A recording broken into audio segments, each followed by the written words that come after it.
Hello, everyone. I hope everybody is doing well and that you all had a wonderful Thanksgiving. So, for those that don't know, I went to Arkansas for Thanksgiving. I went to visit my in laws. I've never met. I've met my mother in law, Kathy, and her new husband, Lyle. They've been married for quite a few years now, but I never met Robert's side of the family.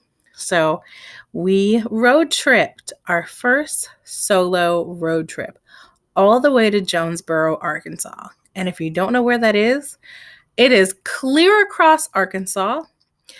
They are closer to Tennessee than they are to actually being in Arkansas. Jonesboro, Arkansas is probably like an hour away from Memphis, Tennessee, which is crazy. That's how far across Arkansas they are. But I wanted to just talk about my first solo road trip with my husband and how we spent our Thanksgiving. So we left Tuesday of last week, the Tuesday before Thanksgiving, and we drove all day. Tuesday, we left town at like 7:30, and we made it probably to his aunt's house around like 5:30 that evening. And man, what a trip. I drove us out of Texas, and then Robert drove us through Arkansas. And getting there wasn't half bad. We made good time. There wasn't a lot of traffic. It was easy going. So we spent Tuesday evening, Wednesday, Thursday, Friday, and then we just got back yesterday, Saturday, real late Saturday evening. So Jonesboro, Arkansas is wonderful. It's home to I think it's the University of Arkansas, the Arkansas Red Wolves, their college team, and they have a basketball team as well. Jonesboro, Arkansas, from what his aunt was telling me, is probably one of the bigger cities. She said is Jonesboro, Little Rock, and then there's one more city she told me that I can't remember, are pretty much the bigger cities in Arkansas that like all the neighboring towns, which are smaller, kind of flock to, because Jonesboro has a really big mall and lots of little places to eat, and they have like 2 or 3 Walmarts and neighborhood Walmarts. So Jonesboro is a nice little community. And I say little because it has like a little towny feel, but it's actually a pretty decent sized community for them to, have their own like college team. What else? It was funny getting to Jonesboro because once we got closer, it was kind of like, I don't know what way Google Maps took us, or Google Maps. Yeah, it was Google Maps took us, but we went like through like a windy road to get back up to where his aunt and uncle live, who we stayed with. And on the way, it was getting dark, like 5:30, and poor Robert, he ran over a frog. It was dark and there was leaves blowing. It was a little like misting and raining, so visibility was kind of hard. And we're just kind of slowly winding these like back roads. And I just barely saw in the headlights like a little frog hop out, and then it was like poof. And he hit a frog. I won't let him live that down. That was pretty funny though. But I got to meet all of his family. So we stayed with his mom's sister. That's Donna and her husband, Rick. And they are the sweetest people. I've been telling people that as soon as we walked through the door, they handed us margaritas, and his uncle Rick like started like a steak on his grill. We had like thick old steaks like that, like big old, I think they were sirloins from Sam's Club. Oh, they were good with like a baked potato. So that's just night one. I am totally sold. They came in and just hugged me, telling me, oh, she's so beautiful. I'm like, oh my God, stop, my ego. But it was great. I helped with whatever I could help out in the kitchen, with his mom and with his aunt, with Thanksgiving and like dinner for the next night. So it was really great. We got to go shopping on our last day on Friday. We went and got a whole bunch of Arkansas apparel because I wanted to represent the Red Wolves here in Texas and the Razorbacks. And funny story, if you don't follow me on Instagram, I'll tell you guys, I got an Arkansas Razorback shirt at Walmart. And while we were there, an older man kind of stopped us. He's like, "Oh, buying them Razorback shirt." We're, yeah, just kind of talking with him, real nice guy. And he goes, "Well, them shirts should be half off. That team ain't doing so well." Like, we started laughing. This old man just talking trash about his own state team, but it was funny. He's like, "You shouldn't have to pay full price for them shirts because the Razorbacks are damn terrible." That was really funny. But he was a really, really sweet guy. I think the highlights of my trip was really getting to meet his grandmother because Rob, he got so emotional, and um that's his grandma. Everyone's grandma is grandma, and when you haven't seen your grandma in years, it's rough. And his grandmother, she's not in the best of health. And so I think it made it all the more special that he finally got to see her after all these years. So that was wonderful. And it was kind of interesting sitting up and hearing her stories and how she grew up and some of the things that happened to her. And I really like those stories. I wouldn't say that I'm like a history buff, but I like hearing how people lived and how things were different so long ago. So that was really fun. And then his cousin, I think it's his cousin Shannon, who is Uncle Rick's son, if I'm getting that right. Shannon's a grown man, but he's so funny. He had me rolling. Like, I don't know if I'd be far off if I were to say that he was probably the jokester of the family. Like, at one point, I was sitting on the love seat on one side and his wife was on the other, and he kind of looked and he's like, "Hey, baby, like, I'm gonna come sit in the middle of you guys." And I was like, "Okay, come sit down." And he's like, "Hey, I'm married, right?" And he's like elbowing me. He was really funny. And then his cousins, well, all his younger cousins that are closer to Robert's age, they were great as well. One of them, he like walked in and gave me a hug, like didn't even have to introduce himself. He's like, "Hey, I got Facebook. I follow Robert. I know who Cassie is." So that was great. I thought that was so funny. And his family just so wonderful and sweet. I will say, yes, I was nervous. I was a little nervous because I'm not good. I'm not good at making friends. I'm not good at making, I guess you could say, small talk and conversation with people. And they really made me feel at home. They made it really easy to talk to them and have conversations. I know I had during conversations, there was a lot of, "Oh my gosh," and "Wow," and "Holy cow," because, you don't really know quite how to respond. So you try to like say what kind of thing, or give a little input. So I overall, I think that we got along very well. And so I told Robert that hopefully maybe like every other year we can make this make it a point to visit his family. And I told him if not for a holiday, then maybe like for a summer trip or a spring break or something, travel to Arkansas, or not even Arkansas, even just to go see his mom, because Robert's mom lives in Oklahoma. And so he really doesn't see her often either, even though Oklahoma's like real close to Texas, but he doesn't see his mom that often. So I said, well, every other year we'll try and plan a trip, if not with his aunt and uncle, then maybe with just with his mom and her husband Lyle, because that was really fun. Oh, and another thing, there are certain things that you pick up from family members and friends that you're just like, "Oh my gosh, I've got to try this." So over the years, I've learned from friends like different little, I wouldn't say recipes, but like meals to make that I'm like, "Oh, this really stuck." So my friend Brittany, hi Brittany, if you're watching this, when I first met Brittany, I remember one day spending the night at her house, and we had lunch. And lunch at her house was literally like a can of like chili, like Wolf brand chili. And we put like shredded cheese and I think sour cream in it. We might have had like crackers, and that was like just a quick lunch we had.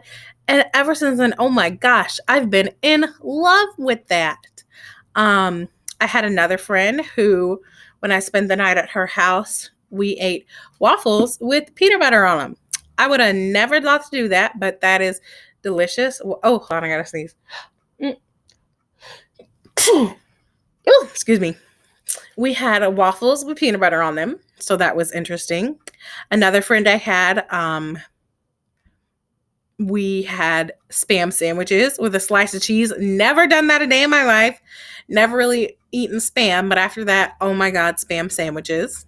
Another one for Brittany, her and William would do Spam and rice. That was a big hit for me. So while we were at Aunt Donna's, I picked up another like recipe or meal that I am trying. I'm doing this tonight. So it was kind of funny because the day before Thanksgiving, when we were visiting Robert's grandmother, she made it a point to be like, "Don't none of y'all bring me a plate with no baked beans on it." She goes, "Last year, someone put baked beans on my plate. Baked beans is not for Thanksgiving." Well, Aunt Donna still made some baked beans. And so what she did was she had a can of the mixed chili beans and put that in a pot. She did pork and beans, a can of black beans, and then she put a little bit of brown sugar, turkey sausage, and cut up some turkey sausages in the slices, and then Sweet Baby Ray's barbecue sauce. Mixed that all up in a pot and made baked beans. And y'all, let me tell you, as far as baked beans are concerned, if I ever eat them, it's only like just the Bush's baked regular baked beans out of a can. But what Aunt Donna mixed together with all those different kind of beans, holy crap! That was really good. So when Robert and I went shopping today, that was the first thing I went for. I didn't see any a mixed can of the chili beans, but I think it's a Walmart thing and not an HEB thing. So I went online just to look up what were the beans in that, and so I think it was like kidney beans and pinto beans. So I got me a can of kidney beans and pinto beans to make up for the mixed chili beans.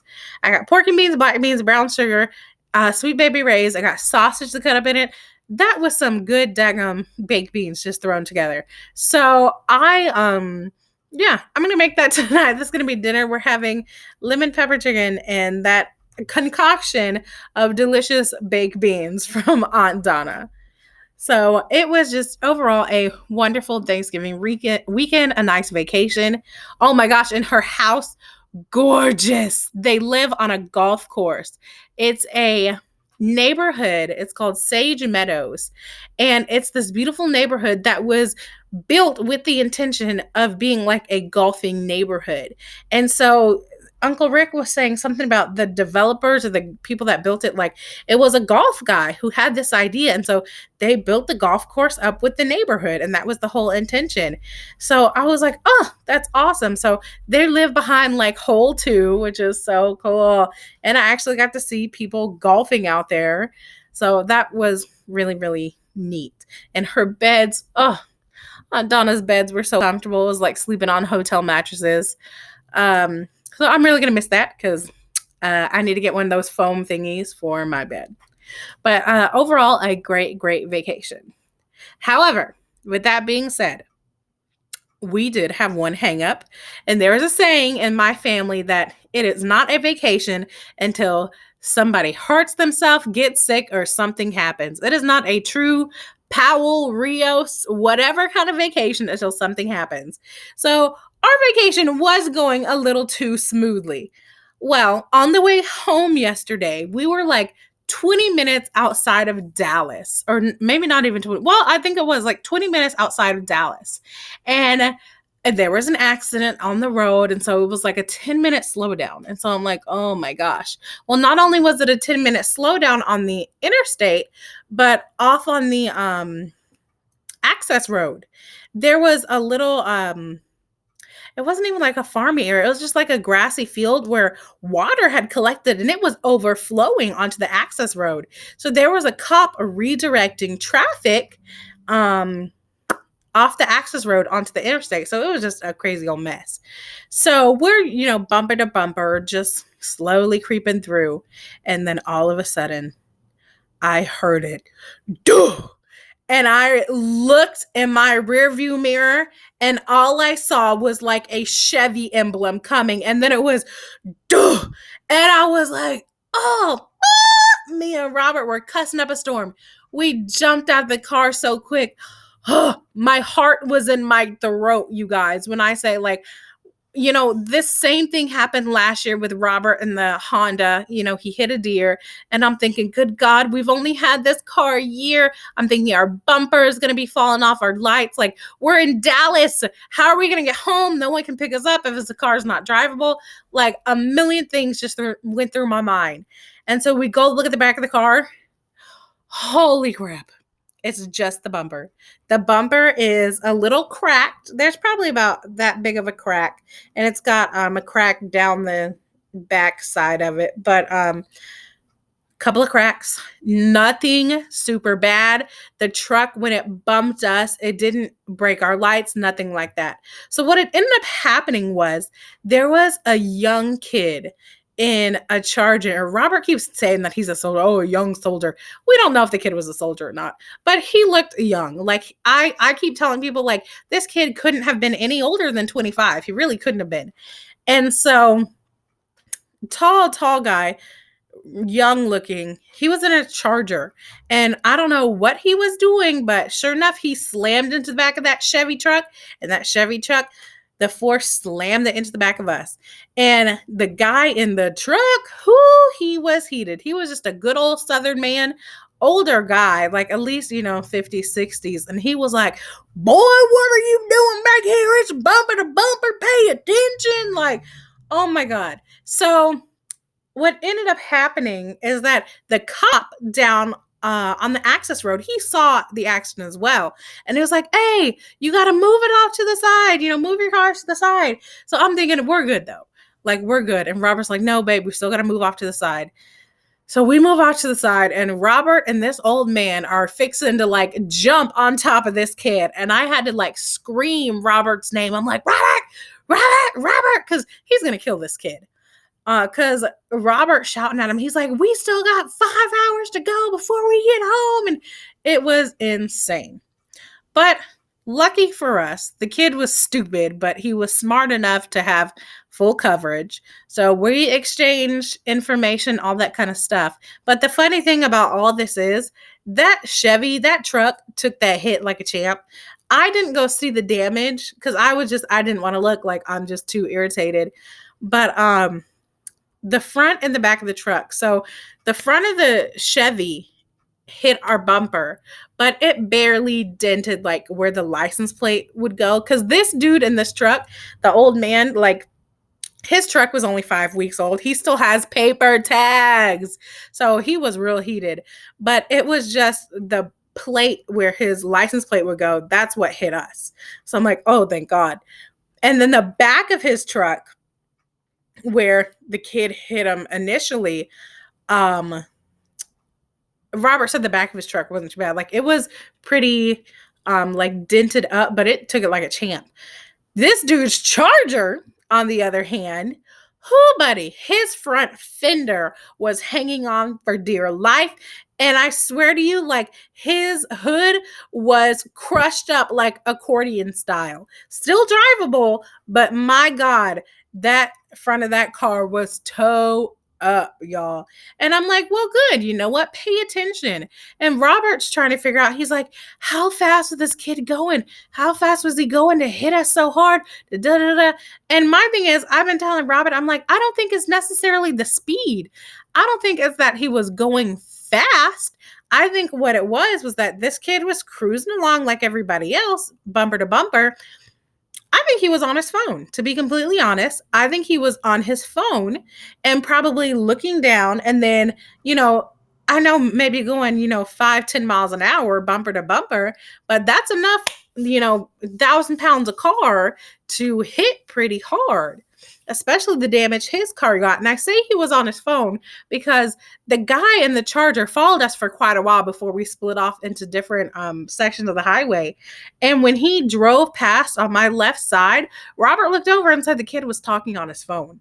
So I'm like, oh my gosh. So guarantee he was either talking on the phone or texting or something when the accident happened and probably wasn't even paying attention and just dunk because we didn't even hear screech.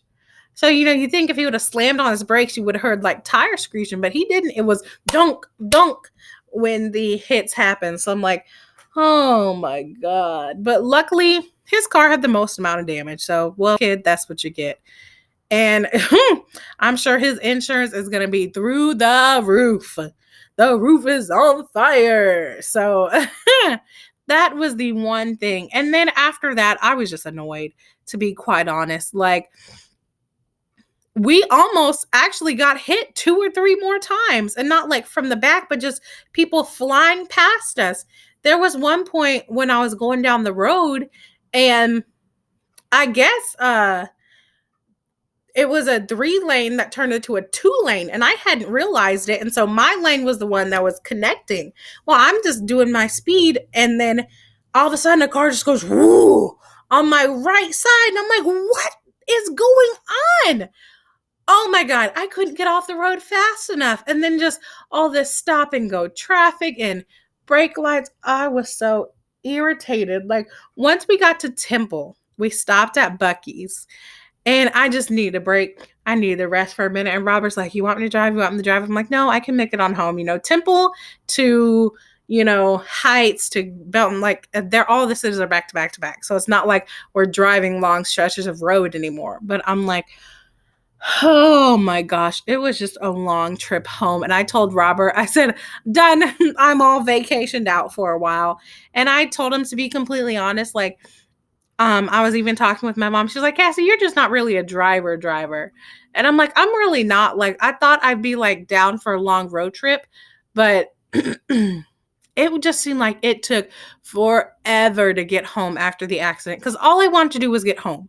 We were going to be home by like 5:30, 6 o'clock at the latest, and getting home at almost like 7:30, 8 o'clock just annoyed the mess out of me. And so after that, I was just kind of done. I was ready to get home, and it just seemed like that trip would never end. So in all honesty, I told Robert, if we ever do this again, I said, we're definitely going to fly. I said, I'm sure his family wouldn't mind picking us up from the Memphis airport and driving us. Because after that, I was done. And it's so different when you're the driver and you're the one that's like behind the wheel and you're just like waiting and just trying to get there. Like, it's one thing to be a passenger and just just playing around on your phone or looking out the window. But when you're the driver, it's like, oh my God, will this trip ever end? So that was my Thanksgiving experience. Overall, I give it a 9 out of 10. 10, that last point being we got bumped into in Dallas. But this has been great. I hope you guys had a wonderful Thanksgiving, and I'll see you guys soon, okay?